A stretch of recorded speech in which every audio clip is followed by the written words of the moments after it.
Before we start any of our routines, we don't want to start off cold. We want to try and warm up the muscles and get a light sweat before we get into the action. Either a light run around the block or grabbing a skipping rope.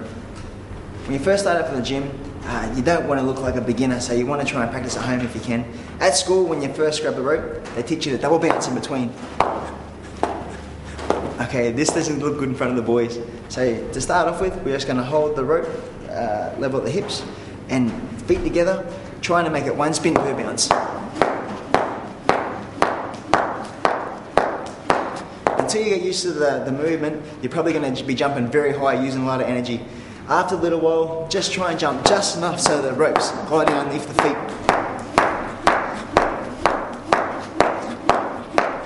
Once you start getting the motion and feel comfortable, then we can start incorporating lifting one leg up for 2 bounces and changing over.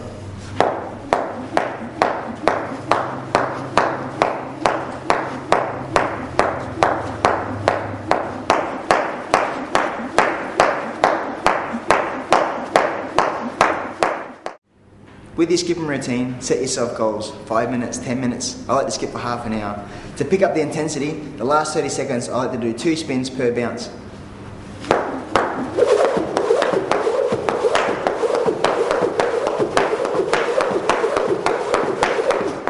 Just be careful using the big drop though, because if you hit your toes, it sure does hurt.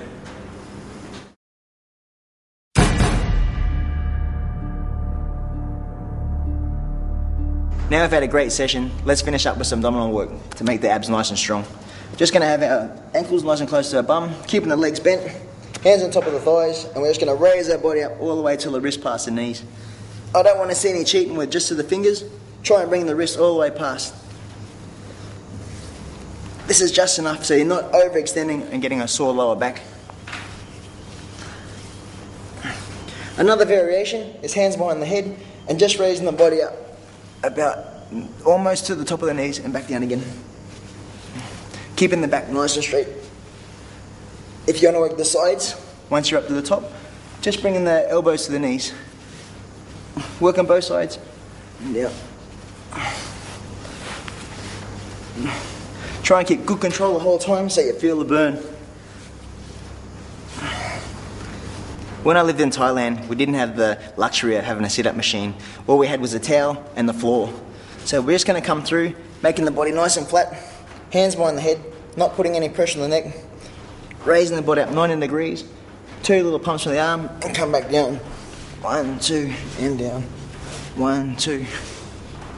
I don't want to overcommit, just 90 degrees is sufficient.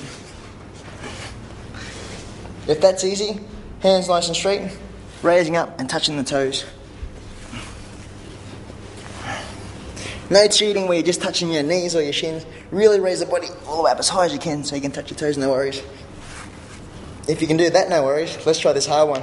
Hands nice and straight, raising the body up so you're touching both toes at the same time.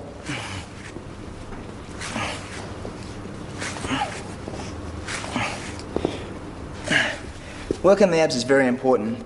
Not only for endurance, so while on the ring taking good shots and be able to stand there and keep going for the whole duration, but it's also intimidate your opponent a little bit. So when you're under the lights, oiled up, looking strong, you're going to put a bit of fear factor into the fight as well. Now we've worked the front side of the body, let's roll over on our side and we'll work the obliques. We're just going to lock this foot underneath the knee, having the hip and shoulder level with the ceiling. Hands on the head, and we're just going to raise the body up all the way to the elbow touches the hip. Coming all the way back down and touching through. Maybe just start off nice and easy, 21 side, rolling over, 20 other. This is a great exercise because this is where the majority of the kick's going to land, so it's a good idea to get it as strong as possible if you can. Another good exercise for the obliques is coming through, bringing the heels nice and close to the bum. Raising the shoulders off the ground only a couple inches, keeping them horizontal to the floor, and just rolling through so you're touching your heels.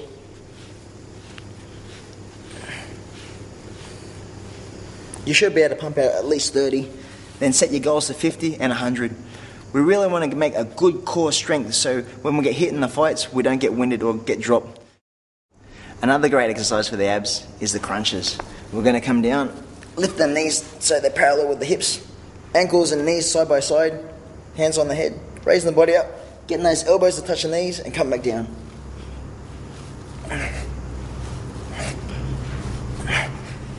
about 20 of them a day, and plus the other abs exercises, and you should have the abs showing in no time. If you happen to have a medicine ball at home or at the gym and you want to take your abs to another level, here's a few favourites of mine that I like to do. Firstly, just bending the knees, keeping the ball on the chest, coming all the way back, touching the ball, and coming back up again.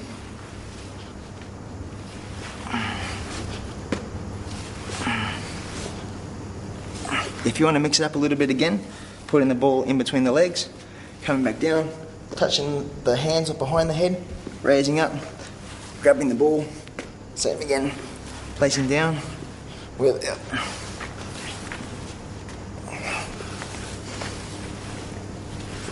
From there, we can keep our ankles nice and close to our butt, back off the ground 45 degrees, and just coming through and touching the ball either side.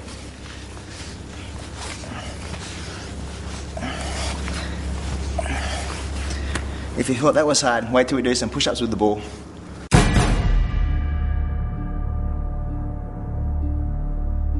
Our last exercise of the day is going to be push-ups.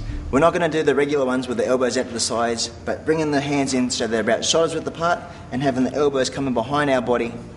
We're going to lower ourselves down nice and slowly and explode up as fast as we can.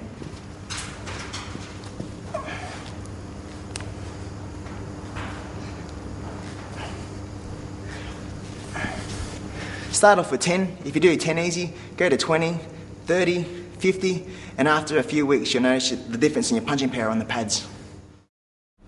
If you've got the medicine ball at home, there's no point leaving it in the corner and letting it get cobwebs. Try and pull it out a couple of times a week and take advantage of it so you get that good upper body strength.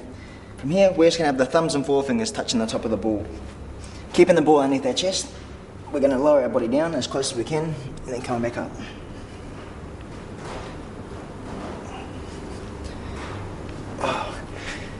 These ones are pretty hard, so start off at 10 and then gradually build yourself up. Another one again is from here, is keeping the ball centered, lowering our body down, and then taking it slowly. We're just going to raise our body up onto the ball and then coming back down the other side.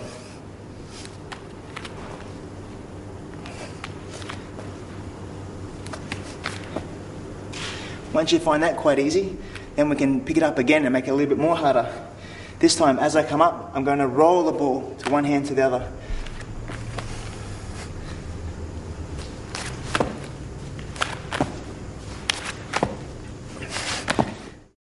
If you're bored of your push-up routine, I've got something that's really going to throw a spanner in the works. From here, we're going to do some claps, but not your regular claps, something that's going to really make you start sweating and really get the muscles going really fast. We're going to start off with just basic claps first, coming down as low as you can and exploding up. Sound easy? Let's add another element to it. We're going to clap. Second one, we're going to come up and touch the chest. If you think that's easy, the third one, we're going to touch our thighs. We're going to go down, chest, thighs, and we're going to start again. 1, 2, 3, to see how many sets you can do without stopping. 1.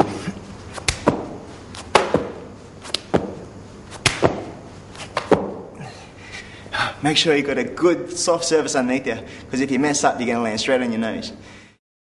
This would probably be the most extreme push-up I know how to do. Not only is it fun to do, but it's also a good way to impress your friends. We're going to come down and we're going to try the triple. We're going to come down as low as I can and explode up. Clapping underneath, clapping behind, clapping underneath, then touching the ground. It sounds hard, but I'm going to give it a crack. Let's see how it goes.